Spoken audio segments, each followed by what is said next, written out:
Só o pó. Vulneráveis até a alma. Esse é o tema de hoje. É o que nós vamos falar hoje. Vulneráveis até a alma. Nós vamos falar hoje sobre o cansaço na perspectiva da vulnerabilidade. Eu tenho muita coisa legal para te contar, muita coisa bacana para você, tá bom? E um recadinho aos nossos irmãos queridos. Nós combinamos que quando fosse gravado, você assistiria no momento em que você fosse mais agradável para sua família. Mas sempre que a gente estiver ao vivo, presencial ou aqui, eu quero você aqui comigo, tá bom? Você junto comigo. Então vamos lá. A gente tem refletido sobre quais motivos de estarmos tão cansados. Por que a gente está tão cansado, que a gente chega no final do ano tão cansado? E nessa série, na primeira semana, nós falamos um pouco sobre esgotados até a alma.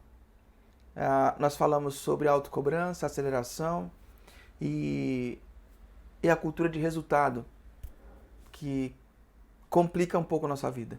Na segunda semana, nós falamos sobre a positividade tóxica, que foi semana passada, na celebração ao vivo, nós falamos um pouco sobre esse excesso de positividade e como isso faz mal para a nossa vida.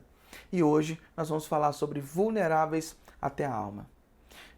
E é muito importante a gente entender sobre esse conceito de vulnerabilidade, porque quando não sabemos nossos pontos de vulnerabilidade, nós corremos o risco de flertar com nossos limites, complicando a nossa vida e provocando um desalinhamento. As coisas parecem que não fazem mais sentido.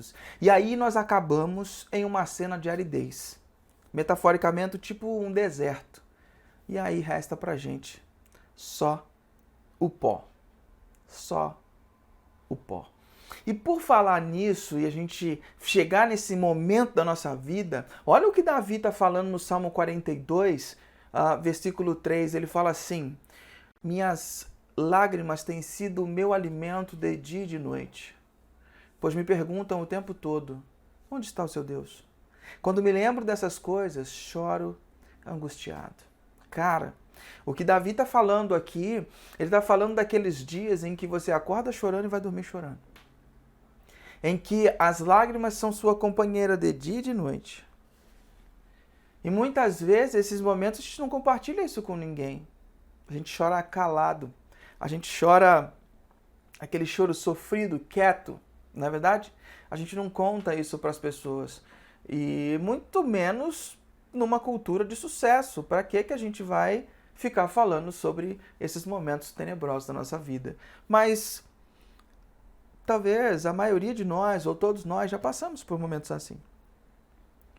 Momentos de angústia suprema. Momentos de dor. Você já passou por um momento assim? Você já passou por um momento de angústia suprema, de dor intensa? Coloca aí no comentário sim ou não, se você já teve essa poderosa experiência de passar por esses momentos. É o momento em que Davi está passando aqui nesse salmo. E se você não sabe quem é o rei Davi, aguenta aí que a gente vai falar um pouco sobre ele, eu vou te explicar um pouco sobre ele. Só que a pergunta é, o que será que tem poder para angustiar um cara que está acostumado a enfrentar pessoas com o triplo do seu tamanho? O que será que angustiou Davi dessa maneira? Porque pensa bem, quem é Davi?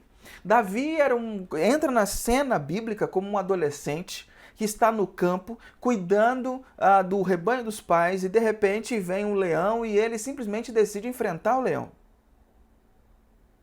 Perigos contra o rebanho, ele decide enfrentar. Até que um momento ele vai visitar, levar queijo para os seus irmãos que estão no fronte de batalha, e ele vê um cara de mais ou menos 3 metros e poucos de altura, desafiando o povo, e nenhum guerreiro capaz de ter coragem de encarar. E ele então fala, como assim? Que não, deixa que eu vou. E ele vai e enfrenta um guerreiro com o triplo do seu tamanho, e ele derrota o gigante. E ao derrotar o gigante, Davi se torna famoso. Começam a cantar músicas sobre Davi em Israel. Fazem camisas sobre ele, post no Twitter, fazem hashtag Davi. E o pessoal começa a ficar assim, impressionado com Davi. Ele vira famoso. Tanto famoso, porque como recompensa da vitória contra o gigante Golias, ele casa com a filha do rei. E agora ele fica com o pincha do rei. Fica muito famoso. Só que o rei fica com ciúme, porque as pessoas estavam comparando e colocando Davi acima desse rei. Então Saul começa uma perseguição a Davi. Davi foge para o deserto e ele fica passando 8 anos da sua juventude no deserto, liderando um bando de bandidos e marginais, de excluídos que ele encontrou num lugar chamado a Caverna de Adulão. E ele enfrenta os maiores perigos comandando esse exército. E o que será que tem o poder para fazer isso com Davi? O cara que estava acostumado a passar 8 anos no deserto, perseguindo, se livrando de qualquer perigo, que enfrentou gigantes, que enfrentou o urso, que enfrentou o leão, mas é um cara que agora ele está com lágrimas de noite e de dia. Salmo 41, versículo 9, ele fala: até o meu amigo, em quem eu confiava e que partilhava do meu pão, voltou-se contra mim. Um cara que parecia ser invulnerável, guerreiro, campeão, vencedor, diz que o que acabou com ele, o que o destruiu, fez chorar de dia e de noite, foi a traição. A traição de pessoas, de uma pessoa que ele confiava muito. Não sei se você já passou por isso, mas talvez você insistiu em pessoas que se voltaram contra você. Já passou por essa experiência de você investir e depois a pessoa se volta contra você. Aquela pessoa que comia na sua mesa, comia com você e começa a voltar as costas para você. Pessoas que você ajudou e que depois de você ajudar saiu falando mal de você. Falando que você as usou, falando que você tirou proveito delas. Sabe, fogo amigo? Fogo amigo desmorona alguns de nós. Nos deixa só o pó. E é preciso identificar o seu ponto de vulnerabilidade. O ponto de vulnerabilidade de Davi foi a traição de pessoas próximas. A perda da confiança no seu ciclo íntimo de pessoas queridas. Quem não tem uma história para contar de um amigo que só nos usou? De alguém da família que só estava perto da gente enquanto tinha interesse? Quem não tem uma história dessa para contar? E talvez o seu cansaço desse ano tenha vindo porque você se decepcionou amargamente. E isso se tornou uma amargura no seu coração. E isso tem drenado a sua energia. Tem drenado a sua energia e tem te trazido esgotado, tem levado você a ficar só o pó. E olha o que Davi fala. Isso é tão intenso que Davi fala assim no Salmo 55, versículo 12. Ele fala: não era um inimigo que estava zombando de mim. Se fosse, eu poderia suportar. Não era um adversário que me tratava com desprezo, pois eu poderia me esconder dele. Porém, foi você mesmo, meu companheiro, meu colega e amigo íntimo. Conversávamos com toda a liberdade e íamos junto adorar com o povo no templo. Era você. Ora, de quem Davi está falando? E quem é que está falando? Quem está falando esse salmo é um homem experimentado em batalhas, que sabia ser perseguido, acostumado com grandes desafios e acostumado com pressão. Esse é o lugar de fala, é quem está falando. Agora, sobre quem que ele está falando? Ele está falando de um parceiro de caminhada, ele não está falando de uma pessoa que encontra uma vez por semana numa comunidade que não tem relação. Não, ele está falando de uma pessoa próxima, de um parceiro de caminhada. Um amigo. Uma pessoa em que as esposas trocavam confidências. Uma pessoa que sentava à mesa com ele com frequência. Seus filhos chamavam esse amigo de tio, por exemplo. Tinha intimidade, eram próximos, ombro a ombro. E ainda tinham intimidade e comunhão, porque eles iam adorar a Deus juntos. Era uma pessoa muito próxima. Talvez da mesma igreja, talvez do mesmo ministério, talvez da mesma casa. E em que contexto? Em que contexto Davi escreve esse salmo, Salmo 55? Há muita discussão sobre isso, mas eu vou simplificar e eu vou olhar no texto judaico chamado Talmud, que é um texto judeu com autoridade sobre a interpretação das Escrituras. E nesse texto, o que o Talmud fala é que esse salmo foi escrito no contexto da rebelião de Absalão. Absalão era filho de Davi. existia um episódio na vida de Davi muito intenso. Teve um momento muito doloroso na família de Davi, onde um meio-irmão pegou a outra meia-irmã à força, ambos filhos de Davi, e a estuprou. E isso gerou num dos irmãos mais velho, Absalão, uma revolta muito grande, onde ele passou um tempo e matou o irmão, matou os amigos, matou todo mundo. E nisso Absalão Davi não faz nada, só fica entristecido e exclui Absalão. Põe Absalão de escanteio fora da cidade. O tempo passa. Os amigos de Davi intercedem por Absalão.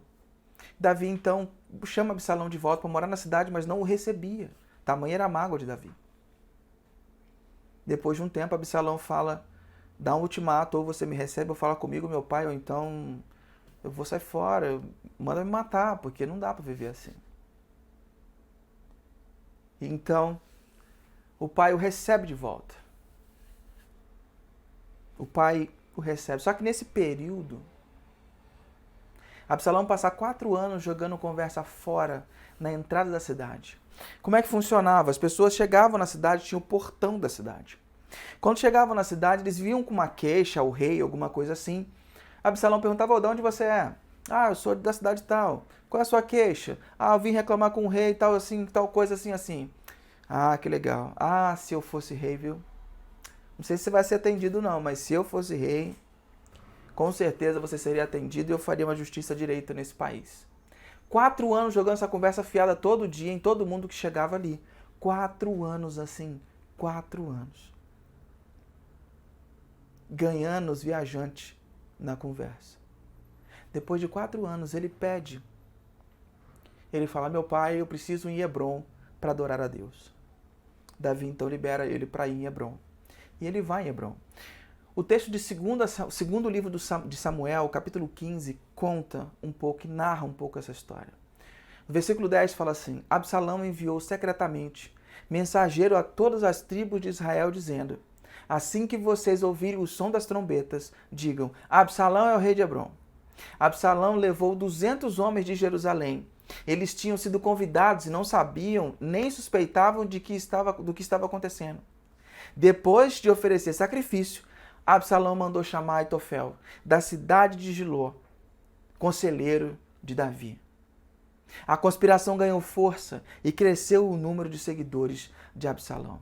Olha como é que Absalão é astuto. Olha o contexto desse negócio.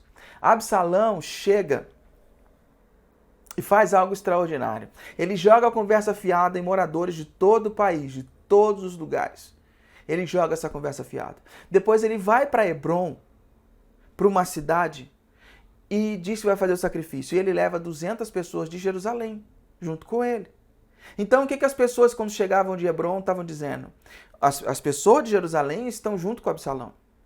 E era uma coisa muito interessante, porque Hebrom tinha uma bronca de Jerusalém. Porque Davi, quando foi ordenado ou posto no cargo de rei, coroado rei, foi em Hebrom. Mas Hebrom tinha uma briga, uma rixa, porque Davi colocou Jerusalém como capital e não Hebrom. E Hebrom ficou uma cidade muito ciumenta. E Absalão vai justamente para Hebrom, a cidade que tinha bronca de Jerusalém, com 200 companheiros da cidade, pessoas influentes, que não sabiam de nada, mas ele jogou nessa fogueira. Depois de oferecer sacrifício, ele ainda chama na cidade de Gilo Aitofel, o conselheiro de Davi. E quando as pessoas veem Absalão, 200 pessoas de Jerusalém, mais Aitofel, falam: não, esse cara está vindo a mando do rei. Esse cara está vindo com autoridade. E aí, então, a conspiração ganhou força e mais pessoas começaram a seguir Absalão. Lembrando que essas 200 pessoas estavam ali sem saber de nada. E se eles agora dessem para trás, perdia o pescoço. Então, a cena estava armada, a conspiração estava feita, chegou, beleza. Quando Davi narra dos Salmos que você, meu amigo, meu próximo, ele está narrando uma circunstância emocional, mas ele também está falando de uma pessoa. O cara em questão aqui é Aitofel. É Aitofel, seu conselheiro íntimo. Até agora, o filho e o conselheiro e amigo íntimo o traiu, mas Davi não estava sabendo de nada ainda na história. Certo? Acompanha comigo. Quando a notícia chega lá em Davi, chega lá na cidade, fala: Absalão está conspirando contra você e ele está vindo cheio de gente com um exército, vai vir invadir Jerusalém. Davi fala: vamos embora, porque Absalão voltará e matará-nos todos. Davi pega a sua família, pega as pessoas que queriam acompanhá-lo e ele vai embora da cidade de cabeça baixa. 2 Samuel 15, versículo 17 fala assim: assim o rei partiu com todo o povo. Passaram na última casa da cidade, no limiar da cidade. E todos os seus soldados marcharam passando por ele. Todos os queretitas, peletitas e os 600 giteus que o acompanhavam desde Gade. Que situação. Davi começa a sentir o perigo e fala: não, vou preservar minha família. Porque o histórico de Absalão não é bom. E ele sai e passa. Você imagina um rei vitorioso, guerreiro, forte e poderoso, passando pela cidade, com o rabo entre as pernas, tendo que ir embora, com medo do seu próprio filho que acabou de o trair. O seu próprio filho. E sabe o que é interessante? É interessante que se você pensar em quem estava com Davi, só tinha estrangeiro com Davi. Não tinha israelita. No momento em que ele mais precisava, quem estava com eles? Os filisteus. Queretitas, peletitas e giteus. Eles eram filisteus. Eu não sei se você se lembra de um cara chamado Golias. Era filisteu.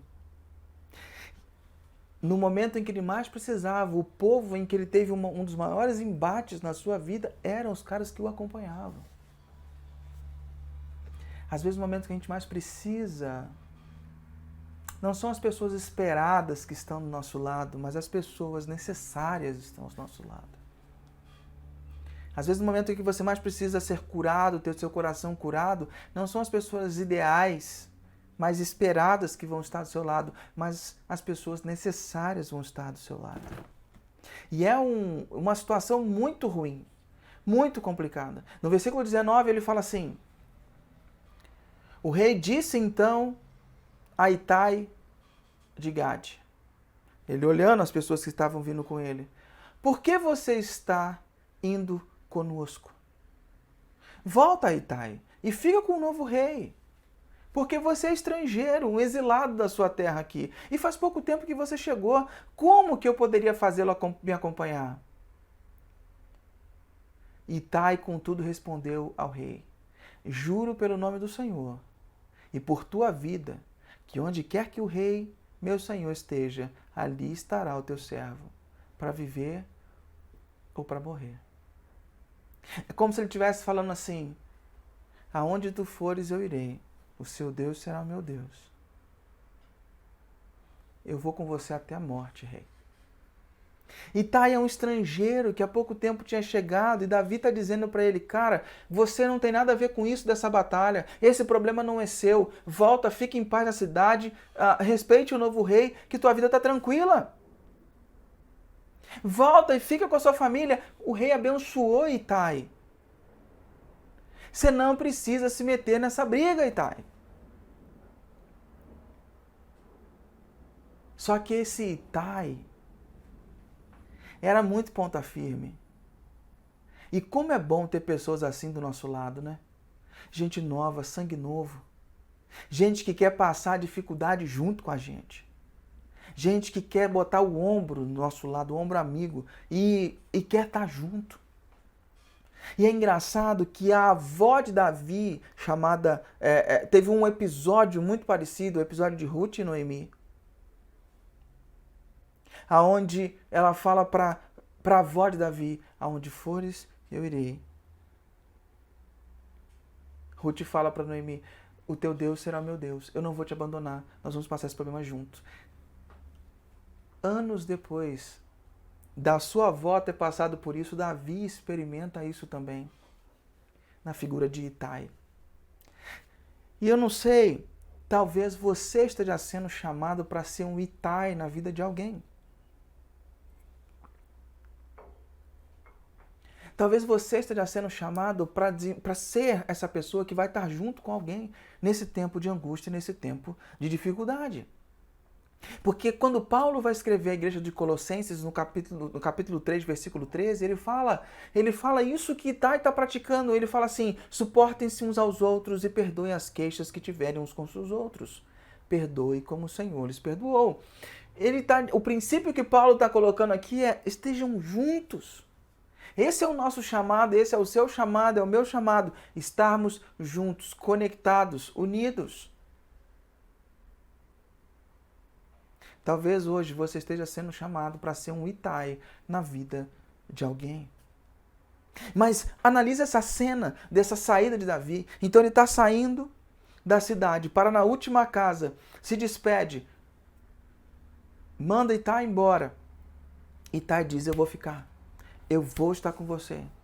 Não adianta você tentar me tirar daqui, rei. Eu vou com você até onde você for. E aí no capítulo 15, continuando, ele fala assim, então o rei disse a Zadok, leve, Zadok, a arca de Deus de volta, porque a arca estava com Davi até então. Leve a arca de Deus de volta para a cidade. Se o Senhor mostrar benevolência a mim, ele me trará de volta e me deixará ver a arca e o lugar onde ela deve permanecer. Mas se ele disser que já não sou do seu agrado, aqui estou, faça ele comigo a sua vontade. Davi faz algo aqui estupendo, ele podia levar a arca junto, ele podia monopolizar Deus, mas ele entende que Deus é muito maior, ele não põe Deus numa caixa e Deus não o pertence. Ele fala, leve a arca de volta. Se for do agrado de Deus, eu volto. Se não for do agrado de Deus, seja o que Deus quiser. Davi demonstra uma consciência, uma confiança em Deus muito grande. E é a mesma consciência que a gente vê em Jó, por exemplo, que a gente leu o devocional de Jó um tempo atrás, a história de Jó, a gente vê Jó, no saí do ventre da minha mãe, não voltarei. Deus deu, Deus tomou, bendito seja o nome do Senhor. É uma consciência em que vemos Jesus no Getsemane, Senhor, se for possível, passa de mim esse cálice, mas eu quero que seja feita a tua vontade. É uma consciência, é uma confiança no poder, no caráter e na palavra de Deus. E é isso que nós chamamos de fé. Davi estava seguro, se não for do agrado de Deus, que a minha jornada como rei termine aqui, mas se for do agrado de Deus, eu voltarei a ver. A confiança de Davi em Deus estava mesmo no momento de angústia e de tribulação. Davi então manda Zadok e Abiatar se infiltrar lá no reino e trazer informações para ele, para tentar minar o reino do filho de dentro para fora, mas ele continua. E aí, no capítulo 15, versículo 30, continuando, Davi, porém, continuou subindo o Monte das Oliveiras, caminhando e chorando. Davi, sua família e os soldados. E Davi caminhando e chorando. E como? Com a cabeça coberta e com os pés descalços. Os pés descalços indicam a pressa que esse movimento teve que ser feito. A cabeça coberta é um sinal de tristeza. Quando ele perdeu seu filho com Batseba, também ele cobriu a cabeça com cinza, se vestiu de pano de saco e orava incessantemente para que Deus pudesse salvar o filho que estava no ventre ainda. Era um sinal de tristeza. E todos os que iam com ele também tinham a cabeça coberta. Era uma tristeza enorme e eles subiam chorando. Chorando. Subiam ao Monte das Oliveiras chorando. Monte das Oliveiras.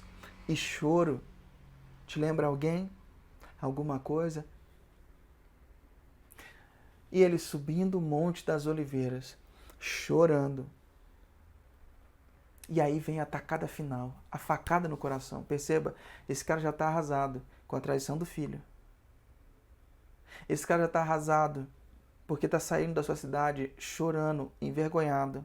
E aí então, versículo 31 fala, quando informaram a Davi que Aitofel era um dos conspiradores que o apoiavam, Absalão, Davi orou, ó Senhor, transforma em loucura os conselhos de Aitofel.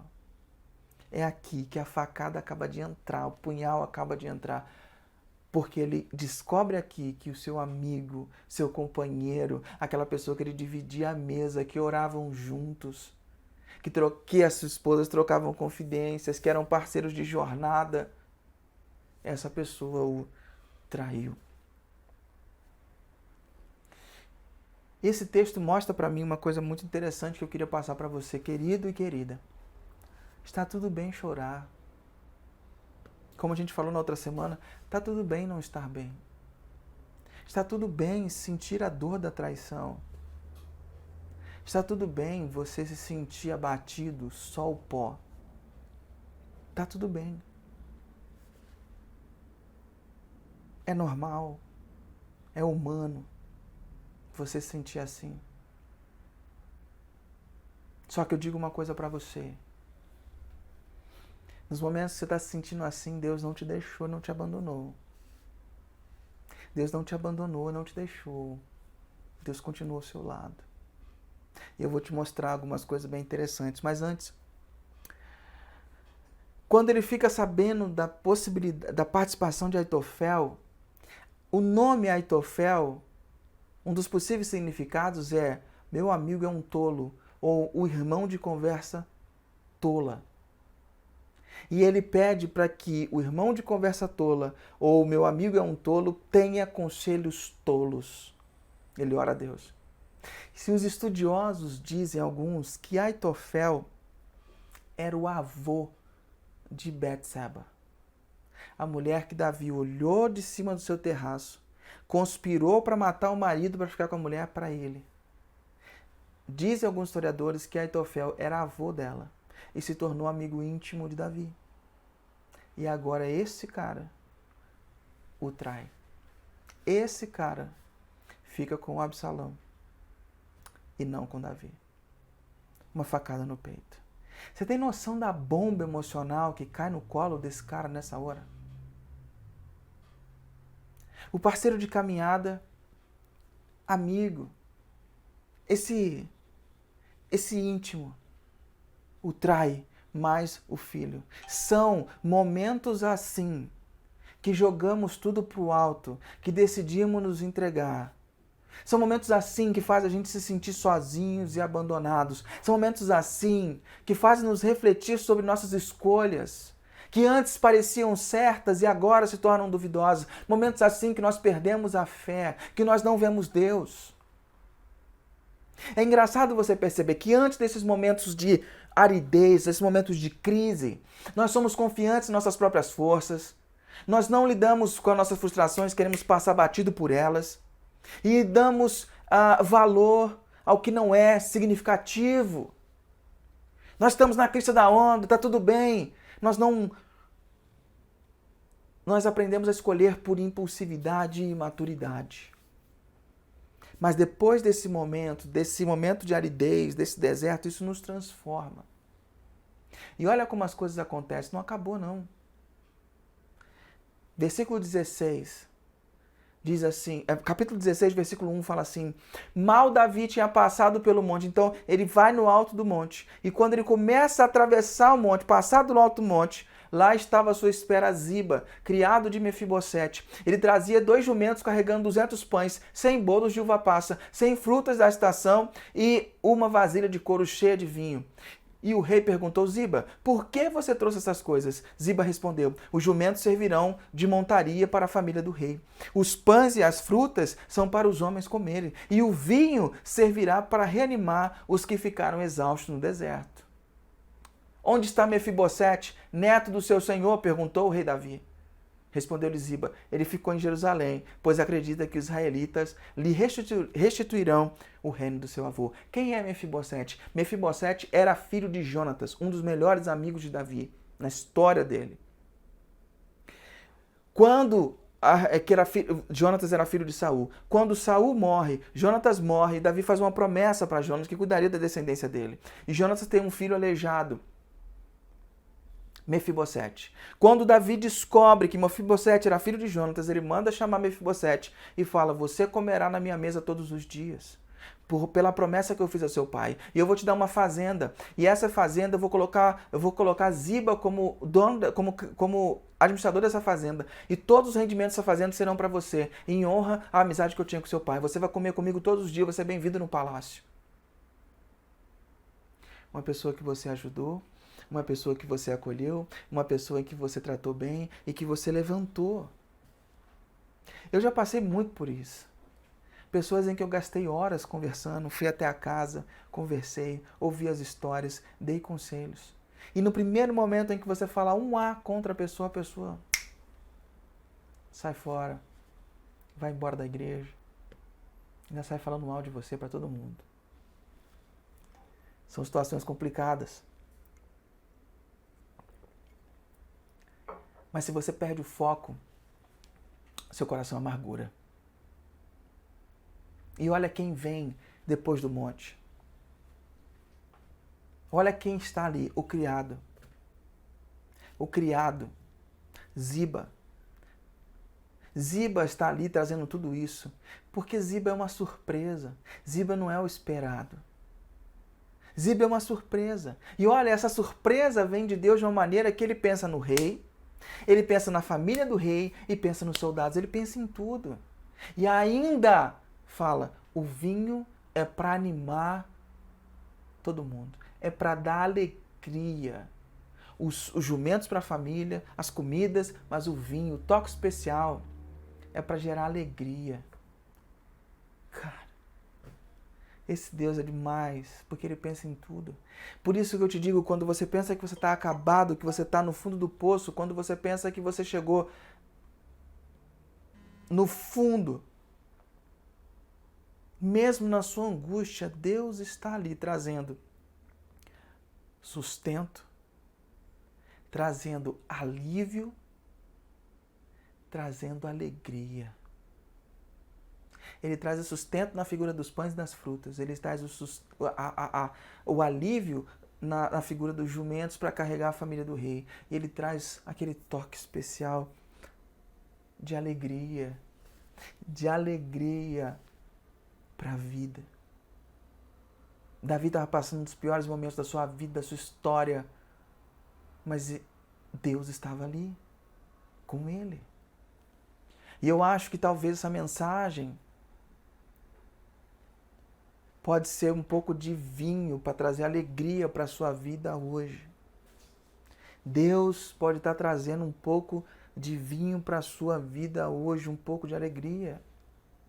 Porque quando ele mandou Ziba, Ziba pensou em tudo. Quando Davi achava que era o fundo do poço, a surpresa aparece. Após esses momentos, nós podemos aprender. Então, antes desses momentos, nós somos inconsequentes, nós não fazemos escolhas sensatas, nós não lidamos com as frustrações. Mas quando a gente passa por esses momentos, nós podemos aprender a confiar mais em Deus, a acolher decepções e frustrações, a enxergarmos pela ótica de Deus e nos tornamos mais pacientes, conscientes e maduros. Diante dessas situações, como essa que Davi passou, você e eu temos duas opções. Uma opção é se a gente optar pela amargura do coração, o vitimismo da mente e a imaturidade da atitude. E o que isso significa? Quando eu opto pela amargura do coração, a amargura aprisiona a pessoa.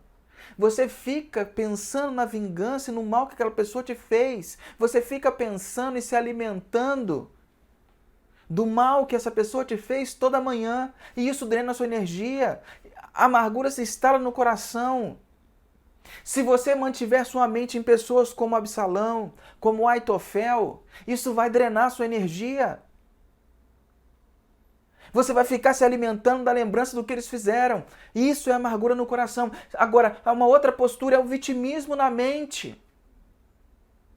O vitimismo impede o nosso crescimento. É a gente achar que tudo que acontece na nossa vida é por culpa de outro alguém.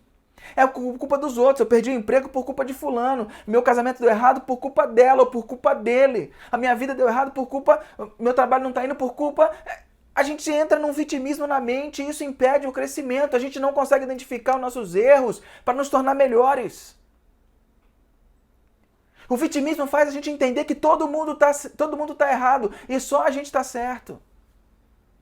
Que nós somos vítima dos erros das pessoas. E isso instala na sua mente. Você fica com uma mente olhando que todo mundo conspira contra você e a sua vida só não dá certo porque as coisas, todo mundo conspirou contra você. Mas você não olha os seus erros, a sua postura. E atrelado a isso, a imaturidade na atitude. Quando a gente lida de maneira imatura com as situações. Principalmente nos momentos de diversidade. Davi podia se amargurar no coração, colocar toda a culpa em Absalão e começar a tomar atitudes imaturas.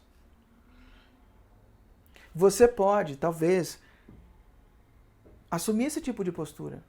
Ou talvez você já aderiu a essa roupa, já está vestido com ela, com uma amargura enorme no teu coração, em que é raro ver você sorrir e que você desconfia de tudo e de todos, porque você está aprisionado, porque se aquela pessoa fez, outros também vão fazer. Você está preso na amargura e que te impede de ser feliz. Você está se alimentando de pessoas como Aitofel e Absalão na sua mente. Você está se alimentando toda manhã e de tempos em tempos sobre aquilo que você sofreu e te impede, fica igual uma prisão em você, te impedindo de viver coisas novas.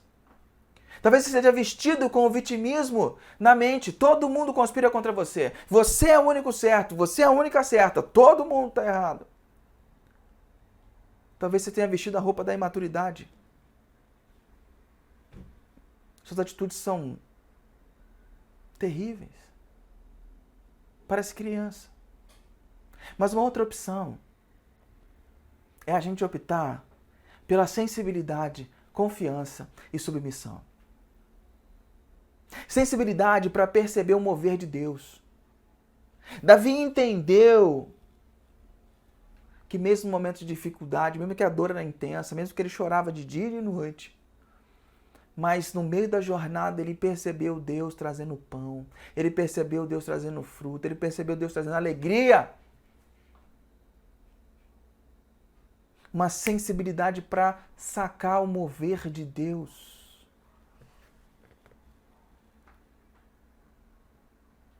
Você pode optar pela sensibilidade. Perceba em sua história a presença de pessoas como os cretitas, peletitas, giteus, gente como Itai, gente como Ziba. Coloque os seus olhos nessas pessoas e se deixe restaurar por essas pessoas. Deixe que os exemplos bons, o companheirismo superem a dor da traição, da perda. Pare de drenar a sua energia, de gastar a sua energia e manter esse sentimento negativo no seu coração. Isso cansa demais. Viva o lado bom da vida. Davi, quando devolve a arca, ele opta pela fé. Ele crê no caráter, na palavra e no poder de Deus. Se for do agrado de Deus, eu voltarei a ver o local onde a arca é guardada. Agora, se Deus já terminou comigo, Deus não se agrada de mim, eu não sou digno mais de estar no trono. Ele entregou, ele confiou plenamente, falou assim, Deus, a minha ocupação é estar em sintonia com você e viver seus princípios. Se o meu tempo como rei acabou, beleza, eu vou continuar vivendo junto com você. Dói. Vou chorar? Vou. Mas vai passar, eu vou viver junto com você. Ele entregou, ele confiou em Deus plenamente. Isso é fé. É quando a gente crê no caráter de Deus. Quando a gente crê e confia na palavra de Deus e no poder de Deus. Quando a gente entende, a gente manifesta a nossa fé. Isso é fé. Davi confiou que Deus tinha o melhor. Confiou. Mesmo com um punhal rasgando e fazendo seu coração sangrar. E Davi foi submisso. Foi submisso aos princípios e valores de Deus. Você pode escolher a sensibilidade para o que Deus está fazendo, a confiança de que Deus está fazendo melhor e ser submisso aos caminhos que Deus propõe para você, para o teu coração. Isso cura você, isso restaura você, isso livra você de carregar um peso. Sai dessa. Larga a mão disso. Vem viver uma outra perspectiva. Você não precisa carregar um peso que já carregaram por você. Você não precisa carregar o peso de uma traição que já carregaram por você.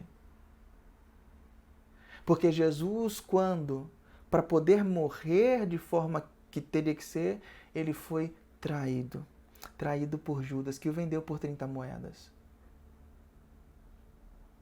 A traição fez e gerou a sua salvação, porque através da traição de Judas, Jesus foi para a cruz, deu sua vida por nós, e ao aceitarmos o sacrifício dele como sendo nosso, nós então recebemos o que a gente chama de salvação. Nossa reconexão com Deus é feita, nosso relacionamento é restabelecido, o Espírito Santo de Deus passa a habitar dentro de mim e agora então Deus começa a me dar um novo coração, me transformando de dentro para fora. Mas esse processo começou, deu start a partir de uma traição. Você pode pegar a traição que você sofreu, a decepção que você sofreu e fazer isso como um ícone de morte que vai te afundar cada vez mais, ou você pode fazer isso como um reflexo da história de Jesus, como um ícone de vida, que foi a partir da traição que veio a vida e a fidelidade de Deus foi manifestada. Através da traição de Judas. Deu start ao movimento de fidelidade. Uma fidelidade que dura para a eternidade. Deus nunca te deixará, nunca te abandonará. Mesmo com tantas lutas, mesmo com tantas dores. Jesus conhece de luta, ele conhece de dores. Ele sabe como cuidar das suas e tratar. Basta você confiar, ter sensibilidade, confiança e submissão. É uma escolha sua. Você pode viver aprisionado, esgotado até o pó, esgotado até a alma, vulnerável até a alma. Ou você pode deixar Jesus restaurar a sua alma, restaurar a vulnerabilidade da sua alma e te apresentar um novo caminho. Querido, essa mensagem não deve terminar com uma oração minha. Ela deve terminar com uma oração sua. Mas eu não queria que você orasse agora, ok? Eu queria que você ouvisse uma canção, prestasse atenção na letra dessa canção e deixasse ela invadir o seu coração, o seu ouvido e descer para o seu coração. Deixa essa canção entrar, deixa a letra dela falar um pouco com você. E se depois dela você quiser orar, então você faça oração. Mas deixa essa canção ser uma mensagem, um sopro de Deus para o seu ouvido. Vamos lá.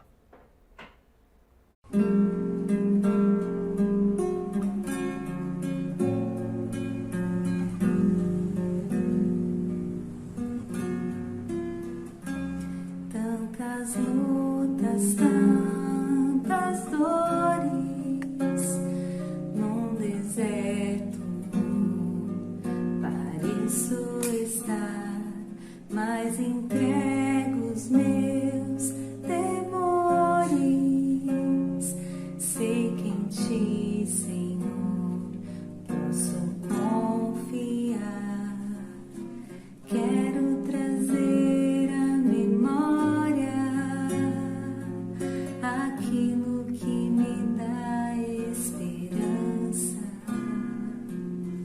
Quero trazer à memória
descanso em ti, eu espero em ti, eu te adoro, Deus de amor.